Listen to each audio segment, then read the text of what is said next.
এই জুমা থেকে সকলের আগে মসজিদে যাব ইনশাআল্লাহ। আচ্ছা, যদি মসজিদে এসে দেখেন মসজিদে 50 জন হয়ে গেছে, তো আল্লাহর কি কম আছে নাকি? না, আল্লাহ একটারে ভাগ করে দিবে না, একটারে ভাগ করে দিবে না, সবাই একটা একটা দিবে। আজানের আগে মসজিদে গেলে, সবার আগে মসজিদে গেলে একটা উট কোরবানির নেকি দিবে আমাকে। এই সুযোগ বিনা চেষ্টায় বিনা খরচে বছরে 52টা পাওয়ার সুযোগ আল্লাহ তাআলা আমাকে করে দিয়েছে। আল্লাহ তাআলার কাছে আপনার দাম কেমন?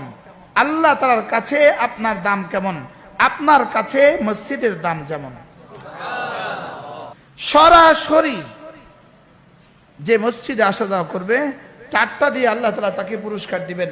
প্রথমত আল্লাহ তাআলা তাকে দুনিয়াতে হেদায়েত দিয়ে দিবেন, দ্বিতীয়ত আল্লাহ তাআলা তাকে রহমত দিয়ে দিবেন, তৃতীয়ত আল্লাহ তাআলা তাকে মাগফিরাত দিয়ে দিবেন, আর চতুর্থত